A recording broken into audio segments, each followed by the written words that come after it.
الکرام، معزز سامعین کرام، السلام علیکم ورحمۃ اللہ وبرکاتہ۔ آج کی اس بابرکت جمعہ المبارک کی نشست میں مجھے آپ حضرات کے سامنے اس عنوان پر لب کشائی کرنے کی سعادت حاصل ہوئی ہے۔ وہ عنوان ہے بشریت النبی صلی اللہ علیہ وسلم۔ میں دعا کروں اللہ رب العزت کی بارگاہ سے کہ رب کائنات مجھے کلمہ حق بیان کرنے کی توفیق عطا فرمائے اور بعد میں ہم سب کو اس پر صحیح معنوں میں عمل کرنے کی بھی توفیق عطا فرمائے۔ سامعین گرامی، اولاد آدم کی رہنمائی اور ہدایت کے لیے اور ان کو دوزخ کے عذاب سے بچانے کے لیے اور جنت کے رستے پر چلانے کے لیے اللہ رب العزت نے انبیاء کرام علیہ السلام کو بھیجنے کا یہ سنہری سلسلہ شروع فرمایا۔ انبیاء کرام اپنی اپنی قوم کے سامنے پیغام خداوندی سنانے کا فریضہ بخوبی سر انجام دیتے رہے ہیں۔ ہم جب قرآن مقدس کے آئینے میں انبیاء کرام علیہ السلام کے واقعات اور حالات کا مطالعہ کرتے ہیں، انبیاء کرام کا اپنی قوم سے خطاب کرنا، ان کی دعوت توحید کا انداز، ان کے سمجھانے کا طریقہ، ان کے تقریر کا طرز اسلوب، دلائل و براہین کی پختگی ہم دیکھتے ہیں، اور پھر قوم کی ہمدردی، ضد اور عناد، بغض اور استکبار، حقارت و لاپرواہی سے انبیاء کی دعوت کو ٹھکرانا بھی ہم دیکھتے ہیں۔ تو تقریباً تمام امتوں اور تمام اقوام کا ایک ہی سا جواب نظر آتا ہے کہ ہم تمہاری دعوت توحید، تمہاری تقریر، تمہارے پیغام کو اس لیے تسلیم نہیں کرتے، تمہاری نبوت اور رسالت کا اس لیے ہم انکار کرتے ہیں کہ تم بشر ہو اور لوازمات بشریت کے پابند ہو، تم تجارت و مزدوری کرتے ہو، بازاروں میں چلتے ہو، کھانے پینے کے محتاج ہو، ہماری طرح ایک روز تمہارے اوپر بھی موت نے آ جانا ہے۔ تم چونکہ آدمی اور بشر ہو، اس لیے ہم تمہارے اوپر ایمان نہیں لاتے۔ گویا کہ ان کا نظریہ یہ تھا کہ جو بشر ہو وہ نبی نہیں ہو سکتا۔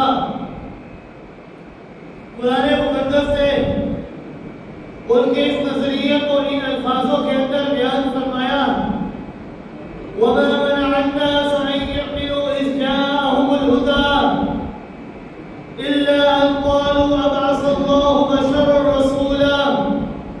سورہ بنی اسرائیل آیت نمبر 94، رب کائنات نے فرمایا نہیں روکا لوگوں کو ایمان لانے سے کہ جب آئی ان کے پاس ہدایت، اس چیز نے روکا، مگر اس چیز نے روکا کہ انہوں نے کہا کہ کیا بھیجا ہے اللہ رب العزت نے بشر کو رسول بنا کر ہمارے پاس، ہدایت ان کے پاس آ گئی اور کسی چیز نے ان کو ایمان لانے سے نہیں روکا، صرف ایک چیز نے روکا، اور وہ چیز کیا تھی کہ اللہ رب العزت نے ہماری ہی طرح کے لوگوں کو رسول بنا کر بھیجا ہے۔ یعنی کفار اور مشرکین کا ہر دور میں یہی خیال اور یہی نظریہ تھا کہ بشر رسول نہیں ہو سکتا۔ انبیاء اکرام اور اقوام کے درمیان سوال و جواب قرآن مقدس میں سورہ ابراہیم کے اندر اللہ رب العزت نے انبیاء اور ان کی اقوام کے درمیان ہونے والے مکالمے کا تذکرہ فرمایا۔ ذرا توجہ سے سنیے گا کہ انبیاء اپنی دعوت کو بیان کرتے ہیں اور قوم آگے سے کیا جواب دیتی ہے۔ سورہ ابراہیم کے اندر اللہ رب العزت نے کئی قوموں کے اور کئی نبیوں کے واقعات کو نقل فرمایا کہ جب انبیاء کرام نے انہیں شرک و کفر سے روکا، توحید خداوندی پر ایمان لانے کی دعوت دی، تو مشرکین ازراہ تعجب اپنے منہ پر ہاتھ رکھ دیتے ہیں۔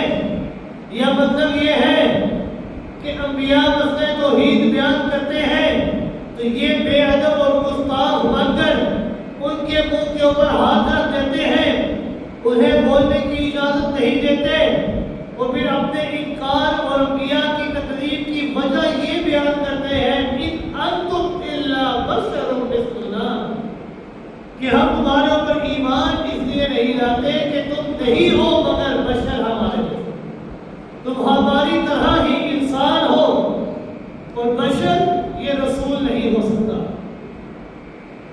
انبیاء کرام آگے سے جواب دیتے ہیں، قوم کے اس فضول اعتراض کا جواب دیتے ہیں۔ انبیاء کرام نے ارشاد فرمایا، قرآن مقدس نے اسے بھی نقل فرمایا کہ انبیاء کرام یوں نہیں فرماتے کہ ہم نے تو صرف بشری لباس اور لبادہ پہنا ہوا ہے، ہماری حقیقت بشر نہیں ہے، ہماری حقیقت تو نور ہے، ہم اندر سے نور ہے، صرف لباس بشریت پہن رکھا ہے نہیں، بلکہ انبیاء کرام مشرکین کو جواب دیتے ہوئے فرماتے ہیں ان نحن الا بشر مثلکم ولکن اللہ یمن علی من یشاء من عباده، کہ لوگوں ہم تمہاری طرح ہی بشر ہیں، ہم آدمی ہیں، ہم لوگ ہیں، ہم تمہاری طرح ہی انسان ہیں، لیکن وَلَٰكِنَّ اللَّهَ يَمُنُّ، یہ اللہ کا احسان ہے ہمارے اوپر، نبوت اور رسالت عطا کر کے یہ اللہ نے ہمیں آدم پر احسان کیا ہے، عَلَىٰ مَن يَشَاءُ مِنْ عِبَادِهِ، اور یہ احسان اللہ اپنے بندوں پہ جس پر چاہتا ہے اس کے اوپر کرتا ہے۔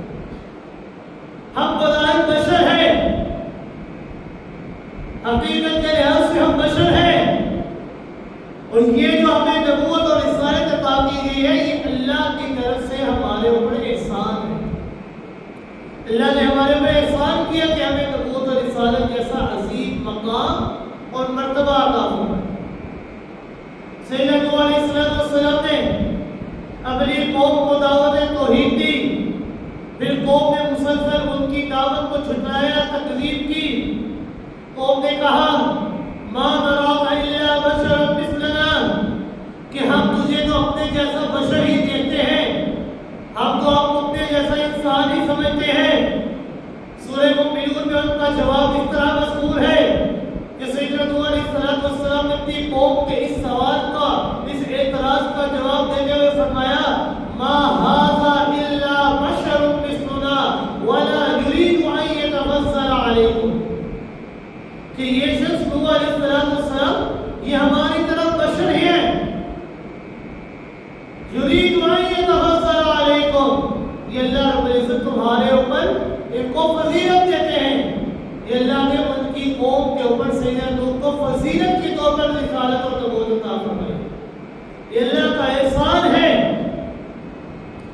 مشرکین اور کفار دعوت حق اور پیغام توحید اور رسالت سے اس لیے اعراض کرتے رہے کہ حضرت نوح علیہ السلام ہماری طرح بشر ہیں، دعوی نبوت سے ہم پر برتری چاہتے ہیں، اس لیے یہ رسول اور نبی نہیں ہو سکتے۔ قوم نے جھٹلانے کی اصل وجہ یہی تھی کہ وہ ان کو اپنی طرح بشر سمجھتے تھے۔ قوم ثمود نے کہا کہ حضرت صالح علیہ السلام کو قوم سمود کی جب پیغمبر بنا کر بھیجے گئے، انہوں نے قوم کو دعوت توحید دی، تو قوم کے لوگوں نے ان کی دعوت کا انکار کرتے ہوئے فرمایا ما انت الا بشر مثلنا، کہ ہم آپ کی دعوت کو اس لیے نہیں مانتے کہ آپ بھی ہماری طرح بشر ہیں، آپ بھی ہماری طرح انسان ہیں، اور اللہ نے انسانوں کو رسالت اور نبوت کی طرح عطا کر دی، اس لیے انہوں نے انبیاء کو انکار کیا۔ قوم عاد نے بھی حضرت ہود علیہ السلام سے یہی فرمایا ما هذا الا بشر مثلكم ياكل مما تاكلون منه ويشرب منه مما تشربون۔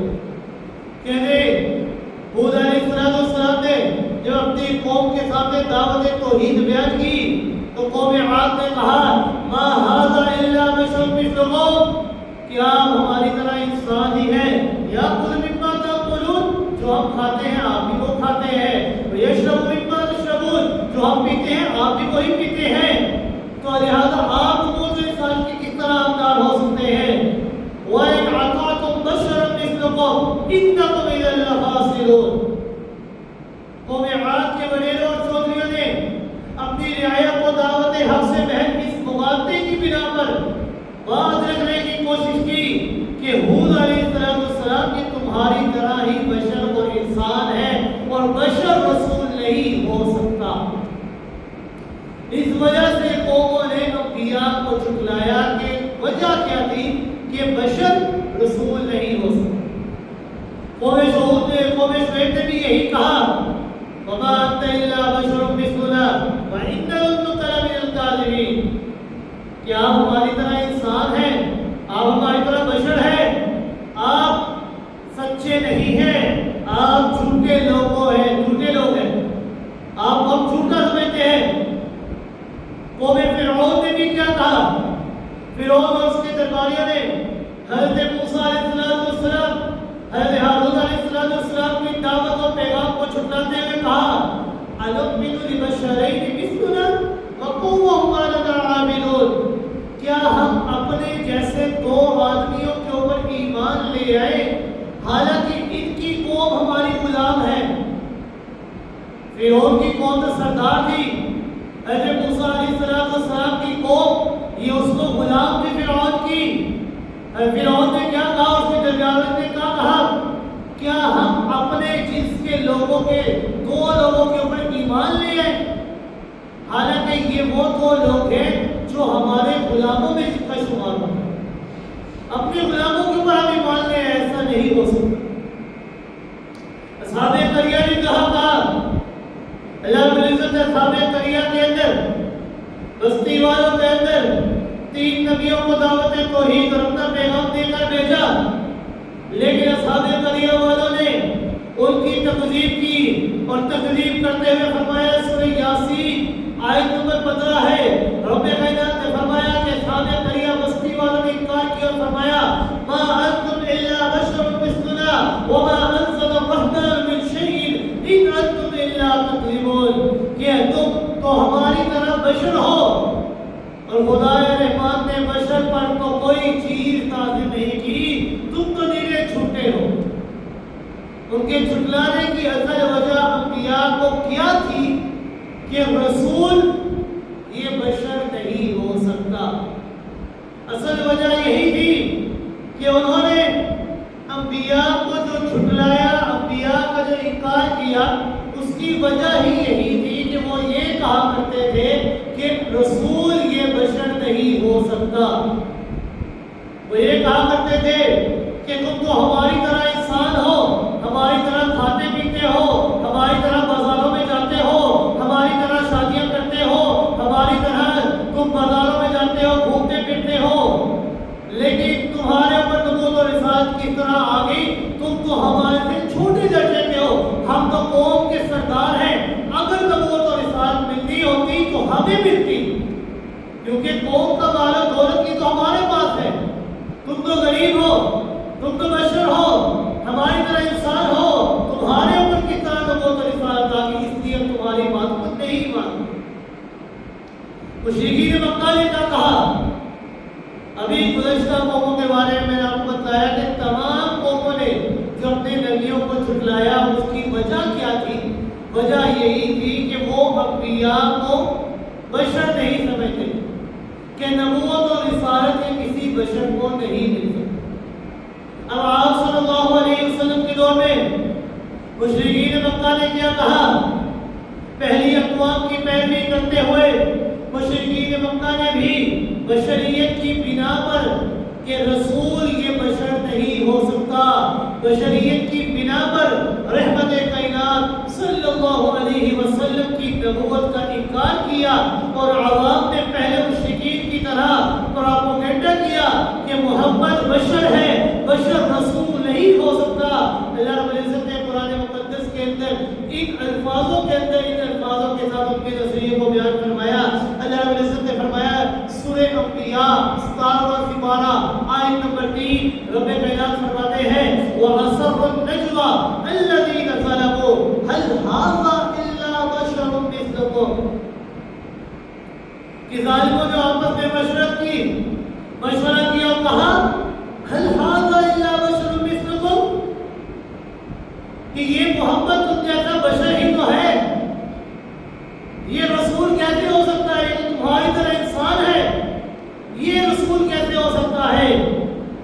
قوم نے بشریت کی بنا پر رسول اکرم صلی اللہ علیہ وسلم کی نبوت و رسالت کو جھٹلایا۔ یہود مدینہ نے جب آپ صلی اللہ علیہ وسلم مدینہ منورہ ہجرت فرما کر گئے، یہود مدینہ نے بھی آپ کو جھٹلایا۔ ان کا ذہن یہ تھا، انہوں نے اپنے اس عقیدے کا اظہار کیا کہ بشر پر وحی نازل ہو یہ ناممکن ہے، کہ ایک انسان کے اوپر وحی نازل ہو یہ ناممکن بات ہے، بشر پر کتاب نازل ہو یہ نہیں ہو سکتا، بشر یہ نبی اور رسول بن جائے یہ محال ہے۔ قرآن مقدس نے ان کے اس عقیدے کو اس طرح بیان فرمایا کہ رب کائنات نے فرمایا سورہ انعام آیت نمبر 92 ہے، رب کائنات نے فرمایا وما قدر اللہ حق قدرہ اذ قالوا ما انزل اللہ علی بشر من شیء، کہ انہوں نے یہود نے اللہ تعالیٰ کی قدر و منزلت نہیں پہچانی جس طرح اللہ کی قدر و منزلت کے پہچاننے کا حق تھا۔ انہوں نے یہودیوں نے اللہ کی قدر و منزلت نہیں پہچانی، جبکہ انہوں نے یہ تک کہہ دیا کہ اللہ تعالیٰ کسی بشر کو کوئی چیز نہیں عطا کر سکتا، اللہ کسی بشر کے اوپر وحی نازل نہیں کر سکتا۔ کہاں تک عرض کرو، کہاں تک سناتا جاؤ؟ یہ حقیقت ثابت شدہ ہے کہ امم سابقہ کے مشرکین ہو یا امام الانبیاء جناب محمد رسول اللہ صلی اللہ علیہ وسلم کے زمانے کے مشرکین مکہ ہو یا مدینہ منورہ کے یہود ہو، مشرک حضرت نوح علیہ السلام کے دور کا ہو، مشرک حضرت ہود کے زمانے کا ہو، مشرک حضرت صالح کی قوم کا ہو یا حضرت شعیب کے دور کا ہو، مشرک حضرت موسیٰ کے دور کا ہو، مشرک حضرت عیسیٰ کے دور کا ہو، مشرک امام الانبیاء جناب محمد رسول اللہ صلی اللہ علیہ وسلم کے زمانے کا ہو یا کوئی یہودی ہو یا عیسائی ہو، سب کا ذہن، سب کا نظریہ، سب کا فکر، سب کا عقیدہ اور سب کا خیال یہ تھا کہ بشریت یہ رسالت کے منافی ہے، کہ نبوت اور رسالت یہ کسی بشر کو نہیں مل سکتی۔ میری بات کو توجہ سنیے گا اور آخر میں آپ کو بتلاؤں گا کہ بشر اور نور میں فرق کیا ہے، آپ کو اس بات کے بارے میں علم ہوگا۔ سب کا نظریہ یہ تھا کہ بشریت یہ رسالت کے منافی ہے، کوئی بشر قطعاً کسی صورت میں رسول اور نبی نہیں ہو سکتا، سب کا عقیدہ اور نظریہ یہ تھا۔ آج کے طلباء کو بھی کچھ لوگ بھی اب بشریت کا انکار کر دیتے ہیں، ابتدائی آفرینش سے لے کر دور رسالت تک عوام اس غلط فہمی اور ضلالت و گمراہی کے اندر پھنسی ہوئی تھی۔ آج کا کلمہ کو اور نام ہر مسلمان بھی اسی غلط فہمی کے اندر مبتلا ہے۔ کل کا مشرک انبیاء کی نبوت اور رسالت کا انکار کرتا تھا تو یہ چاہا کرتا تھا کہ نہیں ہو سکتے اس لیے کہ تم بشر ہو۔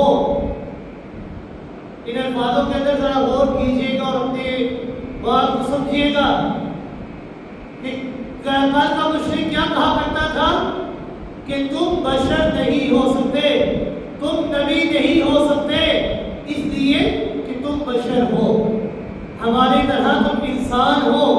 ابشر یہدوننا، کیا بشر ہم کو ہدایت دے گا؟ ان کا یہ ماننا تھا کہ نبی نہیں ہو سکتے اس لیے کہ تم بشر ہو۔ وہ بشریت کا اقرار کیا کرتے تھے اور نبوت کا انکار کیا کرتے تھے، لیکن آج کا کلمہ وہ کہتا ہے کہ نبی بشر نہیں ہو سکتا۔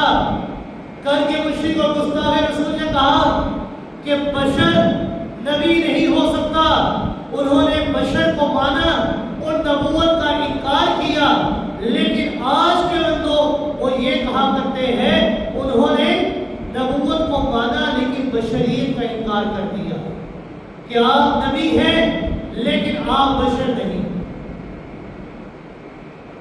گزر امہ سابقہ نے مانا کہ آپ نبی نہیں ہیں کیونکہ آپ بشر ہیں۔ آج کے لوگ کہتے ہیں کہ آپ نبی ہیں لیکن بشر نہیں ہیں، آپ نور ہیں۔ انہوں نے بھی ایک چیز کو مانا، ایک کا انکار کیا۔ آج لوگوں نے بھی ایک چیز کو مانا، ایک کا انکار کیا۔ انہوں نے نبوت کا انکار کیا، بشریت کو مانا، کیونکہ ان کے سامنے آپ کا وجود موجود تھا، اپنی آنکھوں سے دیکھتے تھے کہ آپ بشر ہیں۔ یہ بشر ہماری طرح کھاتا ہے، ہماری طرح پیتا ہے، ہماری طرح بازاروں میں جاتا ہے، ہماری طرح مال تجارت کرتا ہے، ہماری طرح خرید و فروخت کرتا ہے، ہماری طرح شادیوں میں جاتا ہے، ہر وہ کام کرتا ہے نبی کہ جو ہم آپ انسان کیا کرتے ہیں۔ لہذا انہوں نے نبوت کا انکار کیا کہ آپ نبی نہیں ہو سکتے اس لیے کہ آپ بشر ہیں۔ اور آج کا لڑکا وہ جو کہتا ہے کہ آپ نبی ہیں لیکن بشر نہیں، ایک چیز کو مانا، ایک کا انکار کر دیا۔ لیکن آئیے قرآن مقدس سے پوچھتے ہیں، قرآن کیا کہتا ہے اس معاملے میں؟ قرآن سے بڑھ کر اس بات کو سچ بیان کرنے والا اور کوئی نہیں ہو سکتا۔ جو قرآن بیان کر دے اس کے آگے کوئی چھوٹ چھڑا کی گنجائش نہیں ہو سکتی۔ اللہ رب العزت نے قرآن مقدس کے اندر صاف الفاظوں کے اندر فیصلہ فرمایا کہ نبوت اور رسالت کا منصب یہ صرف اور صرف ایک بشر کو ہی عطا ہو سکتا ہے۔ یہ قرآن کے بعد میں بھی آپ کو آیت بیان کر کے سناؤں گا، اور آپ جا کے قرآن مقدس کی ان آیات کو اپنے گھروں میں جا کر کھول لیجئے گا اور ان کے الفاظوں کے ترجمے کو پڑھ لیجئے گا، اور آپ کو علم ہوگا کہ جو اللہ رب العزت نے قرآن مقدس کے اندر فرمایا کہ نبوت اور رسالت کا منصب یہ صرف بشر کو ہی مل سکتا ہے، یہ کسی فرشتے کو، کسی جن کو نہیں مل سکتا، یہ صرف بشر کو ہی مل سکتا ہے۔ بشر کے علاوہ یہ نعمت، یہ عظمت، یہ نہ کسی جن کو نصیب ہوگی اور نہ ہی کسی فرشتے کو نصیب ہو سکے۔ یہ دولت یہ نہ ہی کسی نوری کو عطا ہوگی اور نہ ہی کسی ناری کو عطا ہوگی۔ اللہ رب العزت نے قرآن مقدس کے اندر سورہ آل عمران ہے، پارہ نمبر 3 ہے، رب کائنات نے فرمایا ما کان لبشر ان یؤتیہ اللہ الکتاب والحکم والنبوۃ ثم یقول للناس قولوا عبادا لی من دون اللہ۔ تیسرا سپارہ کھولیے گا، تیسرے سپارے کا آخری رکوع سے پہلا رکوع ہے اور اس کی دوسری آیت ہے۔ رب کائنات نے فرمایا ما کان لبشر ان یؤتیہ اللہ الکتاب والحکم والنبوۃ ثم یقول للناس قولوا عبادا لی من دون اللہ۔ رب کائنات نے فرمایا کہ کسی بشر کا یہ حق نہیں کہ جس بشر کو اللہ تعالیٰ کتاب، حکمت، نبوت عطا کرے وہ بشر لوگوں سے کہنے لگے کہ اللہ تعالیٰ کو چھوڑو اور میرے بندے بن جاؤ۔ یہ کوئی نبی نہیں کہہ سکتا۔ ما کان لبشر، یہ بات کوئی نبی نہیں کہہ سکتا۔ وہ نبی، وہ بشر کہ جس کو اللہ کتاب عطا کرے، وہ بشر، وہ نبی کہ جس کو اللہ رب العزت نے صحیفے عطا فرمائے، وہ نبی کہ جو اللہ سے ہم کلام ہوا کرتا تھا، وہ نبی یہ بات اپنی قوم سے نہیں کہہ سکتا کہ تم اللہ کو چھوڑ کر میری عبادت کرو، ایسا کبھی نہیں ہو سکتا۔ ان آیات کی سائد کے اندر رب کائنات نے صاف صاف ایک لفظ کا ذکر فرمایا، ذرا غور کیجیے گا۔ رب کائنات نے فرمایا ما کان لبشر، کہ کسی بشر کے لیے یہ بات مناسب نہیں، اور بشر بھی کوئی عام نہیں، بشر بھی وہ ایؤتیہ اللہ الکتاب، کہ جس کو اللہ کتاب عطا فرمائے، جس کو اللہ حکم کی حکمت عطا فرمائے، والنبوہ، جس کو اللہ نبوت عطا فرمائے۔ اب قرآن سے بڑھ کر کون سچ بیان کرے گا؟ اللہ رب العزت نے قرآن مقدس کے اندر فرمایا کہ نبوت اور رسالت کا منصب یہ صرف ایک بشر کو ہی مل سکتا ہے اور کسی کو نہیں۔ صاف صاف قرآن مقدس کے اندر رب کائنات نے فرمایا ما کان لبشر، کہ کسی بشر کے لیے، اور بشر بھی وہ کہ جس کو اللہ کتاب اور حکمت اور نبوت عطا فرمائے۔ اب نبی بشر ہے، قرآن نے بیان فرمایا۔ اسی طرح سورہ شورى نمبر 25 کے اندر، پارہ نمبر 25 کے اندر رب کائنات نے فرمایا ما کان لبشر ان یکلمہ اللہ الا وحیا او من وراء حجاب او یرسل رسولا، کہ رب کائنات نے فرمایا کہ کسی بشر کی یہ شان نہیں ہے کہ اللہ تعالیٰ اس سے ہم کلام ہو۔ ہم عام انسان ہیں، اللہ ہم سے ہم کلام نہیں ہوتے۔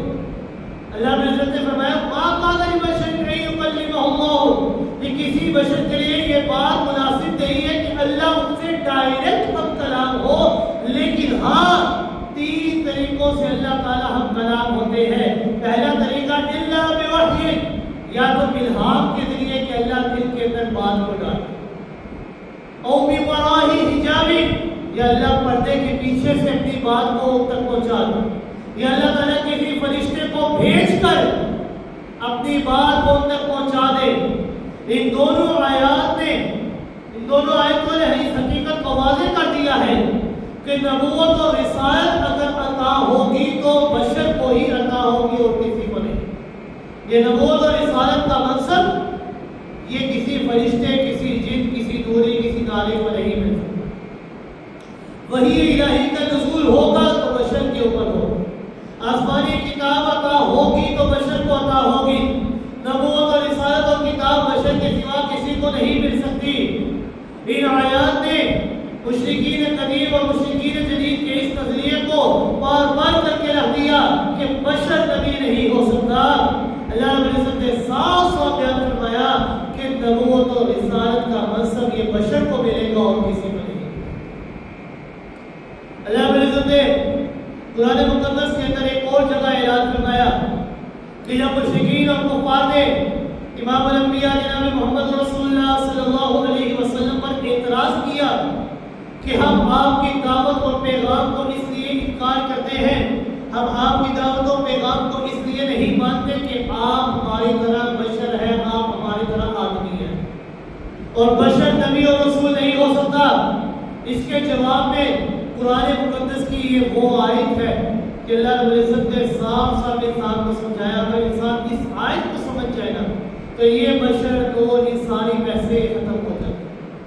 اللہ رب العزت نے صاف صاف انسان کو سمجھایا، مشرکین کے اس سوال کا جواب دیا۔ رب کائنات نے فرمایا، سورہ انبیاء ہے، آیت نمبر 7 ہے، پارہ نمبر 17 ہے۔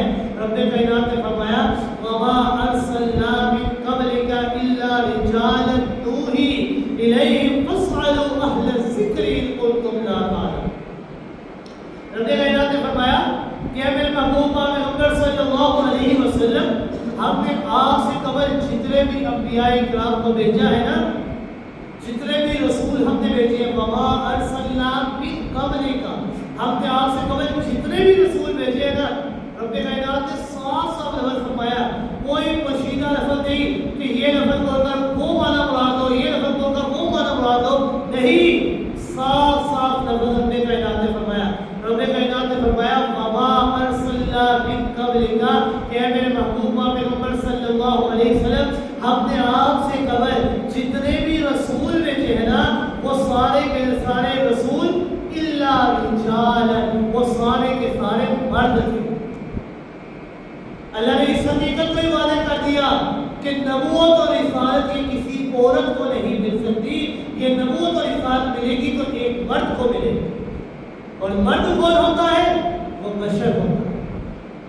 اللہ نے فرمایا الا رجالا، جتنے بھی ہم نے انبیاء آپ سے قبل بھیجے، جتنے بھی رسول ہم نے بھیجے، وہ سارے کے سارے مرد تھے۔ نوحی الیہم، ہم نے ان کی طرف اپنی وحی کو نازل فرمایا۔ فاسألوا اہل الذکر ان کنتم لا تعلمون، آپ ان سے کہہ دیجیے کہ اگر تمہیں کسی بات کی سمجھ نہیں آتی تو اہل ذکر لوگوں سے پوچھو، وہ تمہیں بتائیں گے کہ جتنے بھی انبیاء تم سے قبل آئے تھے وہ سارے کے سارے مرد تھے، وہ سارے کے سارے انسان تھے، وہ سارے کے سارے بشر تھے۔ تو اگر انسان اس آیت کے اوپر ایمان لے آئے تو بشر اور ان کی بحث سے ختم ہو جائے۔ قرآن جب بشر کہہ رہا ہے تو ہم کون ہوتے ہیں؟ لوگ کہتے ہیں قرآن نے امام الانبیاء جناب محمد رسول اللہ صلی اللہ علیہ وسلم کو خود بشر کہا۔ پوری کائنات کے امام سید الانبیاء والمرسلین جناب محمد رسول اللہ صلی اللہ علیہ وسلم کی بشریت اور عبودیت کو قرآن نے بار بار مختلف انداز کے اندر بیان فرمایا ہے۔ سورہ بنی اسرائیل میں ہے کہ مشرکین مکہ نے آپ صلی اللہ علیہ وسلم سے کچھ مطالبات کیے اور منہ مانگے معجزات طلب کیے۔ سورہ بنی اسرائیل کے اندر یہ واقعات موجود ہیں کہ مشرکین مکہ نے اپنے منہ مانگے معجزات یا آپ صلی اللہ علیہ وسلم سے طلب فرمائے کہ اگر آپ ہمیں یہ معجزہ دکھا دیں گے تو ہم آپ کے اوپر ایمان لیں گے، ہم آپ کی نبوت اور رسالت کو تب تسلیم کریں گے کہ جب آپ مکہ مکرمہ کی پتھریلی زمین سے چشموں کو جاری فرما دیں، آپ کے لیے کھجوروں اور انگوروں کے باغات لگ جائیں گے، تب جا کر ہم آپ کی نبوت کو تسلیم کریں گے، یا آپ ہمارے اوپر آسمان کے ٹکڑے ٹکڑے گرا دیں، آسمان کو ٹکڑے ٹکڑے کر کے ہمارے اوپر گرا دیں، یا اللہ اور اس کے فرشتے ہمارے سامنے آ جائیں اور آپ نے خود کہیں کہ یہ بشر ہے، یہ رسول ہے، میں اللہ رب العزت نے ان کو تمہارے لیے رسول بنا کر بھیجا ہے، یا آپ ہمارے دیکھتے دیکھتے آسمان کے اوپر چڑھ جائیں اور آسمان سے ایک پوری کتاب کو لے کر آ جائیں، تب جا کر ہم آپ کو نبی اور رسول مانیں گے۔ اللہ تعالیٰ نے اپنے پیارے پیغمبر جناب محمد رسول اللہ صلی اللہ علیہ وسلم کو مشرکین کے ان مطالبات کا جواب سکھایا اور رب کائنات نے فرمایا کہ میرے محبوب پیغمبر صلی اللہ علیہ وسلم آپ ان مشرکین سے فرما دیجئے قل سبحان ربی، کہ میرے محبوب پیغمبر صلی اللہ علیہ وسلم آپ ان کو فرما دے سبحان ربی، میرے رب کی ذات ہی بڑی پاک ذات ہے، میرے رب کی ذات یہ بڑی پاک ذات ہے، یہ جن کاموں کا تم مجھ سے مطالبہ کرتے ہو، یہ جن معجزات کو تم مجھ سے طلب کر رہے ہو، یہ کام اس کے اختیار میں ہے، یہ کام یہ میرے اختیار میں نہیں، یہ کام میرے رب کے اختیار میں ہے۔ میں مختار کل نہیں، میرا رب مختار کل ہے، میں داتا نہیں، میرا رب داتا ہے، میں دستگیر نہیں، میرا رب دستگیر ہے۔ سبحان ربی، میرے رب کی ذات بڑی پاک ذات ہے کہ بے شک رب کائنات نے مجھے نبوت اور رسالت کا منصب عطا فرمایا، مجھے خاتم النبیین خاتم المرسلین بنا کر بھیجا ہے، لیکن میں جتنا مرضی بڑا بن جاؤں اللہ کا مقابلہ نہیں کر سکتا۔ سبحان ربی، میرے رب کی ذات یہ بڑی پاک ذات ہے۔ رہی میری بات تو رب کائنات نے فرمایا حل کنت الا بشر رسولا، آپ ان سے فرما دیں کہ میں تمہاری طرح ایک انسان ہوں، ایک آدمی ہوں، ایک بشر ہوں، میرے اختیار میں کچھ نہیں ہے، یہ جن کاموں کا تم مجھ سے مطالبہ کر رہے ہو یہ سارے مطالبوں کو پورا کرنے والی میرے رب کی ذات ہے اور کسی کی ذات نہیں۔ حل کنت الا بشر رسولا، میں تمہاری طرح ایک انسان ہوں، ہاں فرق اتنا ہے کہ اللہ نے مجھے نبوت اور رسالت عطا فرمائی۔ اور فرمائیے آپ نے پہلے اپنی بشریت کا اعلان فرمایا، پھر رسالت کا اعلان فرمایا۔ جس طرح کلمہ شہادت میں ہے، انسان کلمہ شہادت پڑھتے ہوئے کیا کہتا ہے؟ اشہد ان لا الہ الا اللہ وحدہ لا شریک لہ واشہد ان محمدا عبدہ ورسولہ۔ پہلے کس چیز کا اقرار کیا؟ اپنی بشریت ہونے، کہ میں انسان ہوں، اپنے بشر ہونے کا اعلان کیا کہ کلمہ پڑھے بغیر انسان مومن نہیں ہو سکتا۔ اس کلمے کو اگر آپ غور و فکر سے سمجھ گئے نا تو یہ بشر نور کی بحث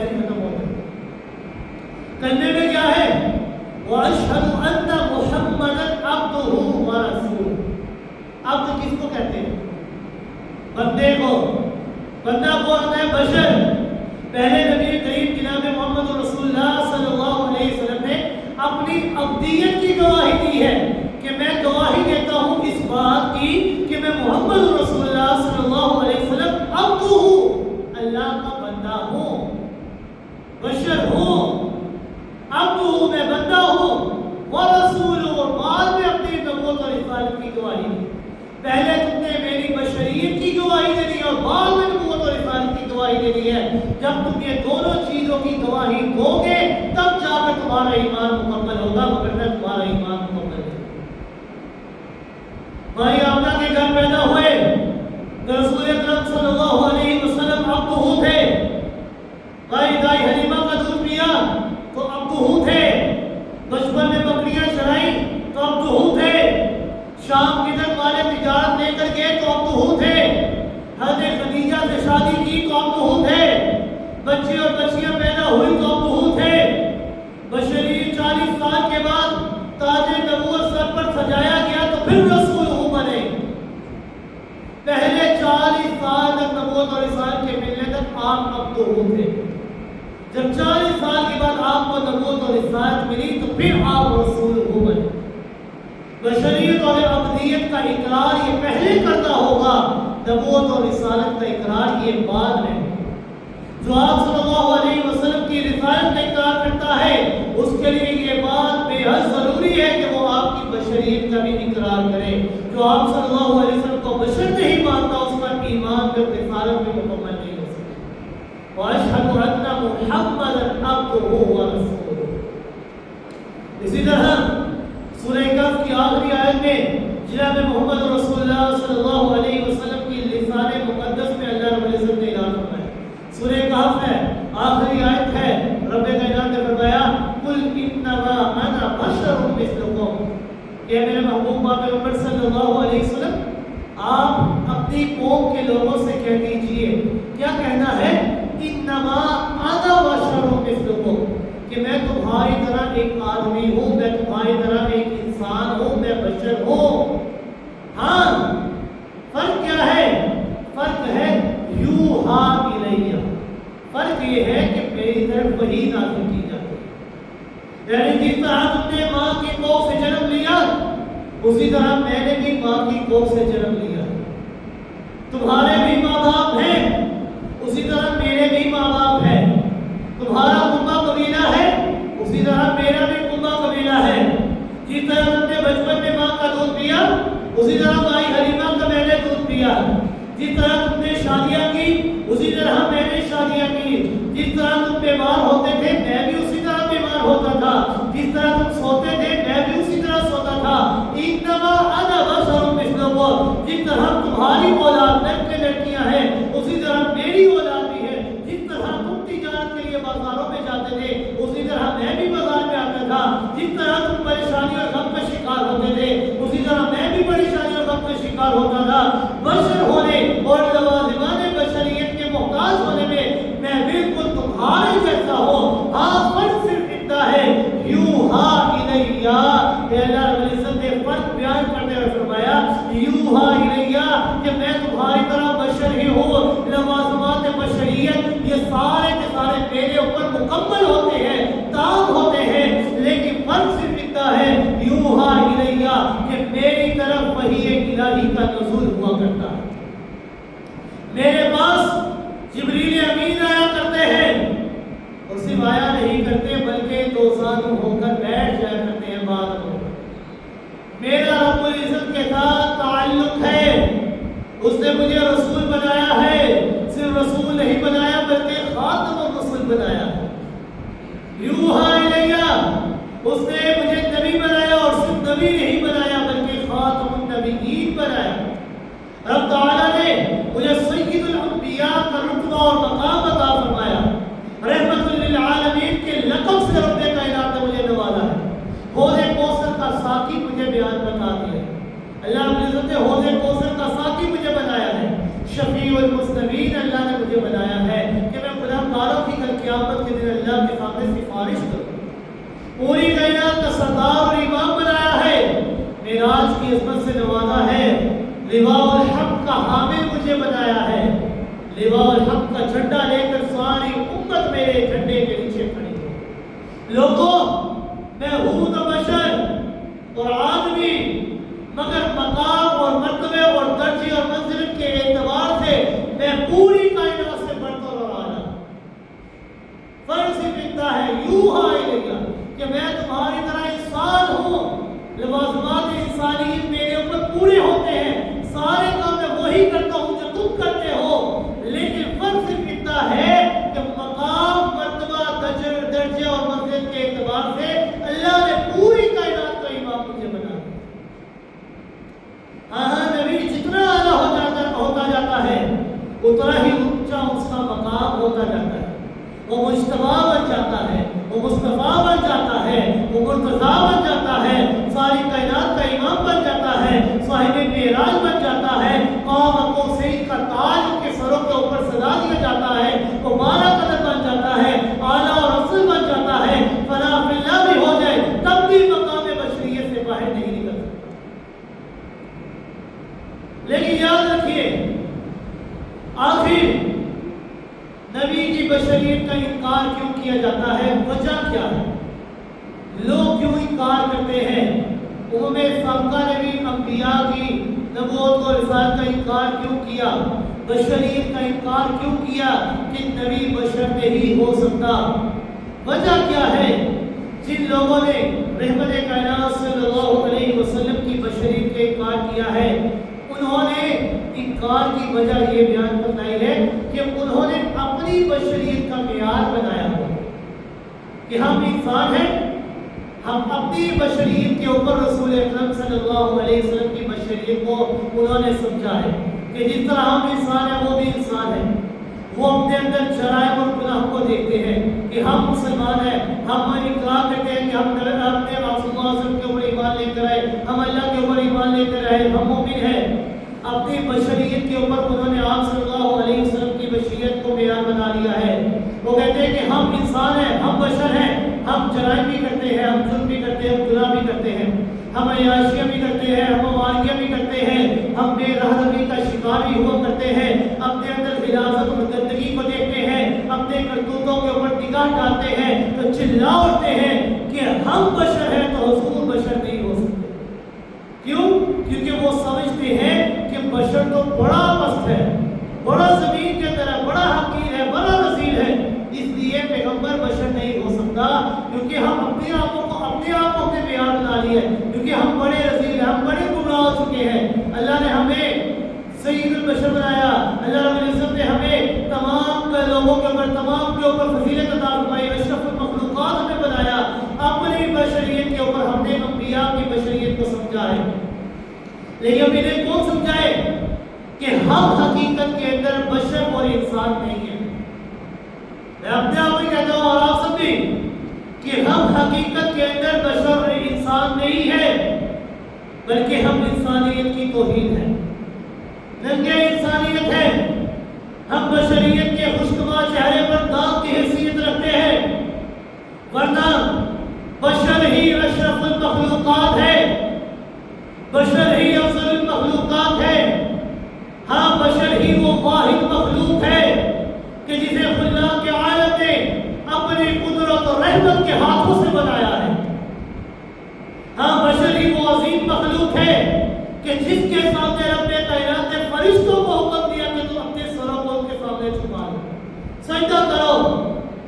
آج اگر ہم ذلت اور رسوائی کا شکار ہو چکے ہیں، آج اگر ہم گناہوں کے اندر، نسیانکاریوں کے اندر، نسیانکاریوں کے گردن کے اندر پھنسے ہوئے ہیں، آج اگر ہم مکار اور کذاب اور خیانت میں مرتکب ہو چکے ہیں، تو یہ کہا جا سکتا ہے کہ ہم نے شیطانیت کی راہ اپنا لی ہے، مگر یہ نہیں کہا جا سکتا کہ ہم بشر کی بشر جو ہے وہ فطرتاً گندا اور ناکام ہو چکا ہے۔ نہیں، بشر کو ہی اللہ نے افضل المخلوقات بنایا، بشر کو ہی اللہ رب العزت نے اشرف المخلوقات بنایا۔ آج جو ہم ذلیل و رسوا ہو رہے ہیں یہ اس لیے ہو رہے ہیں کہ ہم نے شیطان کی راہ کو اپنا لیا ہے، ہم گناہوں کی راہ کے اوپر چل پڑے ہیں۔ انبیاء یہ صرف بشر نہیں بلکہ افضل البشر ہے، انبیاء صرف بشر نہیں بلکہ اشرف البشر ہے، اور خاص کر کے رحمت کائنات صلی اللہ علیہ وسلم وہ تو سید البشر ہے، تمام بشر کے سردار ہیں۔ انبیاء میں بشر مگر مقام اور مرتبہ اور فضیلت و کمالات میں ان کا کوئی ثانی نہیں ہے، لیکن ان کے کمالات، ان کے مقام اور مرتبہ اور ان کی عظمت کے پیش نظر ان کے مقام بشریت سے خالص سمجھنا یہ انتہائی درجے کی بے وقوفی ہو۔ کیوں؟ کیونکہ قرآن مقدس نے ان کو بشر کہا ہے، وَمَا أَرْسَلْنَا مِن قَبْلِكَ إِلَّا رِجَالًا، کہ ہم نے آپ سے قبل جتنے بھی رسول بھیجے وہ بھی مرد تھے، وہ بھی بشر تھے۔ قُلْ إِنَّمَا أَنَا بَشَرٌ مِثْلُكُمْ، اور ہم نے آپ کو بھی ایک بشر بنا کر بھیجا ہے کہ فرق صرف اتنا ہے، یوحیٰ الیہ، ہم آپ کے اوپر اپنی وحی کو نازل کیا کرتے ہیں۔ مولانا روم نے کہا اس حقیقت کو انہوں نے بڑے خوبصورت انداز کے اندر بیان فرمایا ہے۔ وہ کہتے ہیں کفار نے کہا کہ ہم بھی بشر ہیں، انبیاء بھی بشر ہیں، ہم بھی سوتے ہیں، ہم بھی کھاتے ہیں، وہ بھی سوتے ہیں، وہ بھی کھاتے ہیں۔ اور اندھوں نے اتنا نہ سوچا کہ ان کے درمیان اور انبیاء کے درمیان بے حد اور بے حساب فرق ہے۔ جس طرح زنبور اور شہد کی مکھی کے درمیان بھی فرق ہے، خوراک دونوں کی ایک ہے، وہ بھی ایک ہی پھول سے اپنی خوراک کو چوسا کرتے ہیں، لیکن زنبور کے جو خوراک چوستی ہے اس سے زہر بنتا ہے، اور شہد کی مکھی جو خوراک چوستی ہے اس سے شہد بن جاتا ہے۔ فرق صرف اتنا ہے کہ تم نے اپنے آپ کو دیکھا ہے، ہم بھی بشر ہیں، وہ بھی بشر ہیں، لیکن فرق صرف اتنا ہے، یوحیٰ الیہ، اللہ رب العزت نے ان کو مقام بشریت سے افضل البشر بنا کر ان کے اوپر اپنی وحی کو نازل فرمایا۔ رحمت کائنات صلی اللہ علیہ وسلم نے بار بار بیان فرمایا کہ میں بشر ہوں۔ جس طرح قرآن مقدس کی بے شمار آیات ہیں، بے شمار آیات کے اندر اللہ رب العزت نے اس بات کو ثابت کیا کہ کم و بیش 1,24,000 انبیاء کرام کو اللہ نے مبعوث فرمایا، سارے کے سارے رجال، مرد تھے، بشر تھے، اور ہم نے آپ کو بھیجا تو آپ بھی بشر تھے، آپ بھی باقیوں کی طرح انسان تھے۔ اسی طرح رحمت کائنات صلی اللہ علیہ وسلم کی اگر احادیث مبارکہ دیکھ لیں تو تمام احادیث بھی اس بات کا اقرار کرتی ہے کہ رسول اکرم صلی اللہ علیہ وسلم ان کے اوپر بھی لوازمات بشریت کی تعریف ہوا کرتی تھی۔ آپ بھی بشر تھے۔ ایک حدیث بیان کرتا ہوں، ذرا توجہ سنیے گا۔ حضرت عبداللہ بن مسعود رضی اللہ تعالیٰ فرماتے ہیں کہ رسول اکرم صلی اللہ علیہ وسلم ہمیں ظہر کی نماز پڑھا رہے تھے، تو آپ صلی اللہ علیہ وسلم نے ایک دفعہ ظہر کی نماز میں 4 رکعات کے بجائے 5 رکعات کی نماز ہمیں پڑھا۔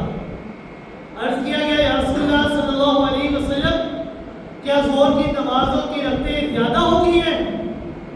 ارشاد فرمایا کیا بات ہے، نہیں رکعتیں تو 4 ہی ہیں۔ تو آپ صلی اللہ علیہ وسلم نے فرمایا کیا بات ہے، تم نے کیوں یہ سوال کیا کہ ظہر کی رکعتیں زیادہ ہو گئی ہیں؟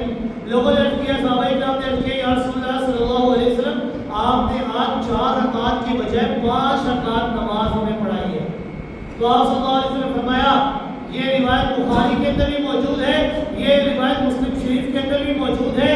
بخاری کی جلد نمبر 1 صفحہ نمبر 86 ہے، مسلم کی جلد نمبر 1 صفحہ نمبر 211 ہے۔ رسول اکرم صلی اللہ علیہ وسلم نے جواب دیتے ہوئے فرمایا انما انا بشر مثلکم انسى كما تنسون فاذا نسيت فاذكروني، کہ اے لوگوں میں بھی تمہاری طرح ایک انسان ہوں، میں بھی تمہاری طرح ایک بشر ہوں، انسى كما تنسون، میں بھی بھول جاتا ہوں جس طرح تم بھول جاتے ہو۔ اب انسان ہے، کوئی اچھی باتوں بعض اوقات ہمارے ذہنوں سے نکل جاتی ہے، آپ صلی اللہ علیہ وسلم نے فرمایا انسى كما تنسون، جس طرح تم بھول جاتے ہو اسی طرح میں بھی بھول جاتا ہوں۔ فاذا نسيت فاذكروني، لیکن ہاں جب میں بھول جاؤں نا فاذكروني تو مجھے یاد دلا دیا کرو، مجھے بتلا دیا کرو کہ آپ سے یہ غلطی ہو گئی، آپ یہ بھول گئے تھے۔ اسی طرح حضرت رافع بن خدیج رضی اللہ تعالیٰ سے منقول ہے کہ امام الانبیاء جناب محمد رسول اللہ صلی اللہ علیہ وسلم مدینہ منورہ تشریف لائے تو دیکھا کہ مدینہ کے لوگ مادہ کھجور کے پھل اور مادہ کھجور کے پھول اور نر کھجور کے درخت پر ڈال دیتے ہیں، ان کو اکٹھا کر دیا کرتے ہیں، مال اور نر کو اکٹھا کرتے ہیں، اس لیے کہ ان کے طریقے کے مطابق یہ تھا کہ اس طرح کرنے سے پھل زیادہ آتا ہے۔ آپ صلی اللہ علیہ وسلم نے انہیں اس طرح کرنے سے منع فرمایا کہ تم ایسا نہ کیا کرو. آپ صلی اللہ علیہ وسلم کے فرمانے پر انہوں نے اس سال یہ کام نہیں کیا. دارالبادہ گلوں کے پھولوں کو اکٹھا نہیں کیا, لیکن اللہ کا کرنا ایسا ہوا کہ اس سال پھل کم پیدا ہوا. صحابہ اکرام نے آپ صلی اللہ علیہ وسلم کے سامنے تذکرہ کیا تو آپ صلی اللہ علیہ وسلم نے پھر سے یہی فرمایا, انما انا بشر مثلکم اذا امرتکم بشیء من دینکم فخذوا به واذا امرتکم بشیء من رعانی فانی انا بشر. کہہ لوگوں کہ میں بھی تمہاری طرح ایک رسول بندہ ہوں, میں بھی تمہاری طرح ایک بشر ہوں. ہاں, جب بھی میں تمہیں کسی دین کی بات کا حکم دوں فخذوا من دین, تو دین کی بات کو مجھ سے لے لیا کرو, لیکن جب دنیاوی معاملے کے اندر میں تمہیں کوئی رائے دوں نا تو ضروری نہیں کہ تم نے میری رائے کے اوپر ضرور عمل کرنا ہے. یہ خود رسول اکرم صلی اللہ علیہ وسلم فرما رہے ہیں, صحیح مسلم کی روایت جلد نمبر 2 ہے, صفحہ نمبر 364 ہے کہ آپ صلی اللہ علیہ وسلم فرمایا دین کے معاملے میں کوئی بھی بات ہو تو مجھ سے لے لیا کرو, لیکن دنیاوی معاملے کے اندر کوئی رائے پیش کرو تو ضروری نہیں کہ میری وہ ہر رائے درست ہو. کیوں؟ انما انا بشر, میں بھی تمہاری طرح ایک بشر ہوں, میں بھی تمہاری طرح ایک انسان ہوں, مجھ سے بھی غلطیاں ہو جاتی ہیں, میں بھی بھول جاتا ہوں. حضرت زید بن ارقم رضی اللہ تعالیٰ سے روایت ہے کہ آپ صلی اللہ علیہ وسلم نے ایک روز خطبہ ارشاد فرمایا, اللہ تعالیٰ کی حمد و ثنا اور واضح و نصیحت کے بعد فرمایا, الا یا ایھا الناس فانما انا بشر یوشک ان یاتی رسول ربی, کہ لوگوں سنو, اے لوگوں کہ بے شک میں ایک بشر ہوں, قریب ہے کہ میرے رب کا قاصد موت کا پیغام لے کر میرے پاس آ جائے اور میں اس پیغام کو قبول کر لوں کہ بے شک میں تمہارے پاس 2 چیزیں چھوڑ کر جا رہا ہوں, ان میں سے ایک کتاب اللہ ہے, دوسری سنت ہے. بس تم اللہ کی کتاب اور میری سنت کو مضبوطی سے تھامے رکھنا, کیونکہ جب تم ان 2 چیزوں کو مضبوطی سے تھامے رکھو گے تو کبھی گمراہ نہیں ہوگے. یہی بات رب کائنات نے قرآن مقدس کے اندر بیان فرمائی, وَاعْتَصِمُوا بِحَبْلِ اللَّهِ جَمِيعًا, کہ تم اللہ کی رسی یعنی اس قرآن کو مضبوطی سے تھامے رکھو. صحابہ اکرام, سیدنا صدیق اکبر, سیدنا فاروق اعظم رضی اللہ تعالیٰ, سیدنا عثمان غنی, سیدنا علی المرتضیٰ, تمام اصحاب اکرام بھی آپ صلی اللہ علیہ وسلم کو بشر ہی مانا کرتے.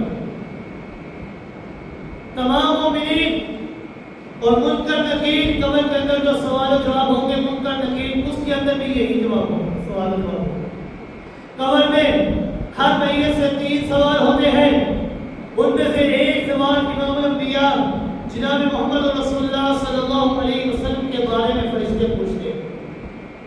وہ کیا پوچھتے ہیں؟ ما تقول فی حق هذا الرجل الذي بعث فيكم, کہ لوگوں اے مردے کہ اس بندے کے بارے میں, اس مرد کامل کے بارے میں تمہاری کیا رائے ہے, وہ مرد کامل جو تمہارے درمیان بھیجا گیا ہے یعنی محمد رسول اللہ صلی اللہ علیہ وسلم. اب منکر نکیر سے سوال جواب ہو رہے ہیں. منکر نکیر سوال کرتے ہیں کہ اس بندے کے بارے میں, اس مرد کامل کے بارے میں تمہارا کیا خیال ہے کہ جو مرد کامل اللہ رب العزت نے تمہارے درمیان مبعوث فرمایا تھا. اگر اسی سوال کے اندر غور و فکر کرے تو منکر نکیر نے صاف لفظ بیان فرمایا, ما تقول فی حق هذا الرجل, اور رجل کا معنی مرد, اور مرد کون ہوتا ہے؟ بشر. کہ اس مرد کامل کے بارے میں جو تمہارے درمیان بھیجا گیا ہے تمہاری کیا رائے ہے. اگر کوئی انسان مسلمان ہوگا, مومن ہوگا, تو وہ جواب میں یہی کہے گا, اشہد انہ عبد اللہ ورسولہ, کہ میں گواہی دیتا ہوں کہ آپ اللہ کے بندے اور اللہ کے رسول ہیں. مسلمان مومن سب سے پہلے قبر کے اندر بھی اس بات کی گواہی, اس بات کی شہادت دے گا انہ عبد اللہ, کہ آپ اللہ کے بندے و رسول اور اللہ کے رسول ہیں. تو آپ صلی اللہ علیہ وسلم بشر تھے. مدت سے ہمارے درمیان یہ لڑائی جھگڑا ہوتا ہے, کیا آپ ہے بشر ہیں؟ تو اس جھگڑے کو سمجھیے کہ آپ صلی اللہ علیہ وسلم یہ ذات کے اعتبار سے بشر اور صفت کے اعتبار سے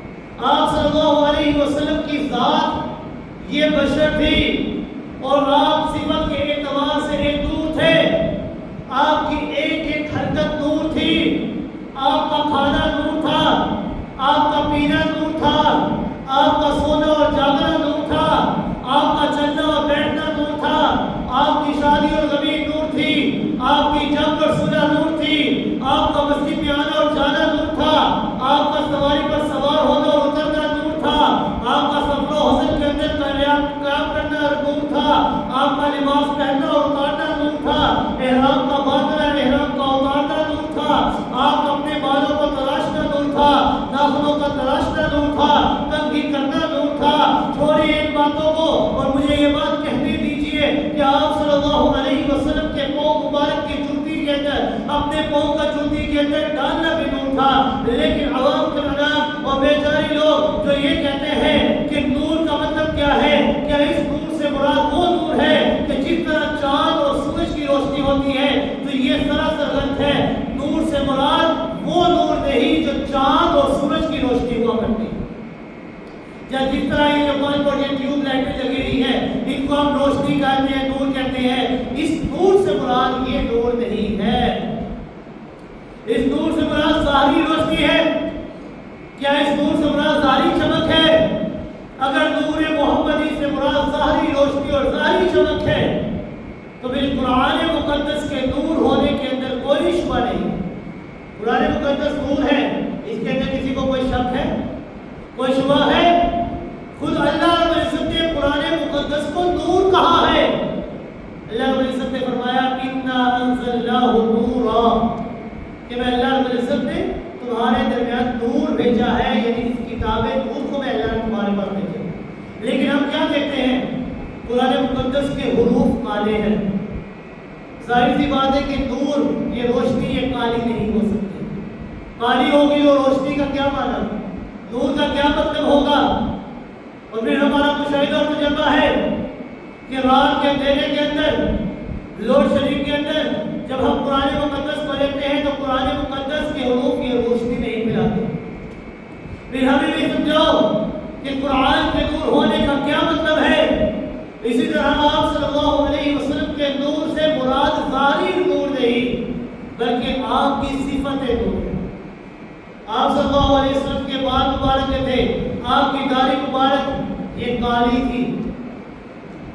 آپ صلی اللہ علیہ وسلم واللیل کہا گیا آپ کی زلفوں کو کہ آپ کی زلفیں رات کی تاریکی سے بھی زیادہ تاریک ہیں، یعنی اتنی حسین و جمیلی کی ایک سلیٹ چیز بھی نظر نہیں آتی، اتنی تاریک تھی۔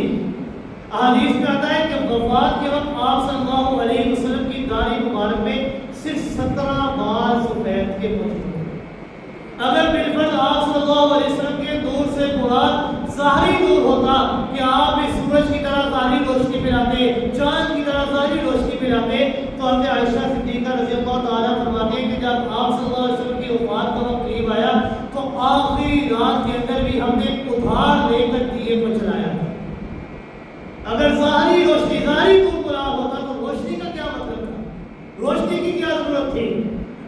لہذا آئیے آپ کو میں بتاتا ہوں کہ نور کی حقیقت کیا ہے، قرآن کے نور ہونے کا مطلب کیا ہے۔ عقائد اور اعمال کو سنبھالنے کے لیے روشنی قرآن سے حاصل کرو۔ اور آپ صلی اللہ علیہ وسلم کے نور ہونے کا مطلب بھی نور ہدایت ہے کہ اے لوگوں میرے نبی کی سنت کے نور منور کر لو، ان کے بتائے ہوئے طریقے کے مطابق اپنی زندگی کو بسر کرو، اپنی زندگی میرے نبی کے اسوہ طریقہ کے نور کے مطابق گزارو۔ اور اس حقیقت کو ذرا واضح کر دوں، میرا نبی ہدایت کا نور ہے۔ اپنی زندگی گزارنے کے لیے روشنی وہاں سے حاصل کرو، یعنی تم کھانا اس طرح کھاؤ جس طرح محمد کریم صلی اللہ علیہ وسلم کھایا کرتے تھے، تم پانی اس طرح پیو جس طرح رسول اکرم صلی اللہ علیہ وسلم پانی پیا کرتے تھے، تم مسجد میں اس طرح داخل ہو جس طرح نبی کریم صلی اللہ علیہ وسلم داخل ہوا کرتے تھے، جس طرح نبی کریم صلی اللہ علیہ وسلم مسجد سے نکلتے تھے تو اس طرح مسجد سے نکلو، شادی اور کبھی میں اس طرح کام کرو جس طرح نبی کریم صلی اللہ علیہ وسلم کرتے تھے۔ غرض ہے کہ آپ کے نور ہونے کا مطلب نور ہدایت ہے، اور جو قرآن میں آیا ہے، جو لوگ کہا کرتے ہیں قد جاءکم من اللہ نور و کتاب مبین، کہ اس آیت کے اندر رب کائنات نے فرمایا کہ اللہ رب العزت نے آپ کو نور بنایا اور کتاب مبین عطا فرمائی، تو اس آیت کو صاف صاف سمجھ لیجئے کہ رب کائنات نے دو لفظ فرمائے، ایک نور کا، دوسرا کتاب مبین کا۔ اگر انسان اس سے اگلی آیت کو غور و فکر سے پڑھ لے سمجھ آ جائے گی کہ رب کائنات نے فرمایا یہدی بہ اللہ، رب کائنات نے فرمایا قد جاءکم من اللہ، میں نور اور کتاب مبین بھیجی ہے، یہدی بہ اللہ، تم اس نور اور کتاب مبین سے ہدایت حاصل کرو۔ لوگ کہتے ہیں، جو آپ کو نور کہتے ہیں، وہ کہتے ہیں کہ نور سے مراد آپ صلی اللہ علیہ وسلم کی ذات اور کتاب مبین سے مراد قرآن مقدس کی، قرآن مقدس ہے۔ لیکن اگر انسان عربی کو سمجھتا ہے تو اللہ رب العزت نے اگلی آیت میں فرمایا یہدی بہ اللہ، یہ جو بہ کا لفظ ہے نا، یہ صرف واحد کے لیے بولا جاتا ہے، اس سے مراد ایک چیز ہے۔ اگر نور سے مراد آپ کی ذات اور کتاب مبین سے مراد قرآن مقدس ہوتا تو اللہ رب العزت قرآن یہاں پر فرماتے ہیں یہدی بہ اللہ، کہ تم ان دونوں سے ہدایت حاصل کرو۔ لیکن اپنے کائنات نے فرمایا یہدی بہ اللہ، تم اس سے ہدایت حاصل کرو، تو ثابت ہوتا ہے کہ نور اور کتاب مبین سے مراد ایک ہی چیز اور وہ ہے قرآن مقدس، کہ تم اس سے ہدایت حاصل کرو، اس کے بتائے ہوئے طریقے کے مطابق عمل کرو، آپ صلی اللہ علیہ وسلم کے بتائے ہوئے طریقے کے مطابق اپنی تمام زندگی کو بسر کرو گے، کیونکہ آپ نور ہدایت ہیں، ذات کے اعتبار سے بشر، صفت کے اعتبار سے نور ہے۔ آپ کو صفت کے اعتبار سے نور اسی لیے کہا گیا ہے کہ آپ لوگوں کو ہدایت دینے کے لیے بھیجے گئے ہیں۔ لیکن اور ساتھ ہی ساتھ اپنے کائنات نے سورہ اخلاص کے اندر فرمایا ہے لم یلد ولم یولد، میں اللہ نے نہ کسی کو پیدا کیا ہے اور نہ ہی مجھ سے کوئی پیدا ہوا ہے۔ اگر آپ نور من نور اللہ ہوتے تو رب کائنات ولم یولد کا لفظ نہ بیان کرتا۔ رب کائنات نے صاف صاف فرمایا لم یلد ولم یولد، نہ مجھ سے کوئی پیدا ہوا اور نہ ہی میں کسی سے پیدا ہوا۔ تو صاف صاف سمجھ آ گئی کہ آپ کی ذات کے اعتبار سے بشر، صفت کے اعتبار سے نور ہے، کہ لوگ آپ کے بتائے ہوئے طریقے کے مطابق عمل کر کے انسان ہدایت کے راستے کے اوپر عمل کر سکتا ہے۔ آپ ہدایت کے نور کا منبع ہے، لوگ آپ صلی اللہ علیہ وسلم کے بتائے ہوئے طریقے کے مطابق عمل کر کے نور ہدایت کو حاصل کر سکتے ہیں۔ قد جاءکم من اللہ نور و کتاب مبین یہدی بہ اللہ، تم اس نور اور کتاب مبین سے ہدایت حاصل کر کے تم اپنے آپ کو جنت کا وکیل بنا سکتے ہو، تم جنت کے اندر جا سکتے ہو، تم آپ صلی اللہ علیہ وسلم کی شفاعت کے مستحق ہو سکتے ہو۔ لیکن شرط کیا ہے کہ تم نے نبی کو بشر ماننا ہے، کیونکہ آپ بشر تھے، جتنے بھی انبیاء آئے وہ سارے کے سارے بشر تھے۔ ایک بندہ مومن جب کلمہ پڑھتا ہے تو کلمہ پڑھنے میں سب سے پہلے ابدیت کا، بشریت کا اقرار کرتا ہے، بعد میں نبوت اور رسالت کا اقرار کرتا ہے۔ صاف صاف فرمایا اشہد ان لا الہ الا اللہ وحدہ لا شریک لہ، کہ میں اس بات کی گواہی دیتا ہوں کہ اللہ تیرے علاوہ کوئی معبود نہیں، تو وحدہ لا شریک ہے، واشہد ان محمدا عبدہ ورسولہ، اور میں اس بات کی گواہی دیتا ہوں کہ محمد رسول اللہ صلی اللہ علیہ وسلم اللہ کے بندے اور اللہ کے رسول ہیں۔ پہلے بشریت کا اقرار، بعد میں رسول رسالت کا اقرار ہوگا۔ لہذا اللہ رب العزت سے دعا ہے کہ اللہ رب العزت ہمیں صحیح معنوں میں رسول اکرم صلی اللہ علیہ وسلم کے بتائے ہوئے طریقے کے مطابق اپنی تمام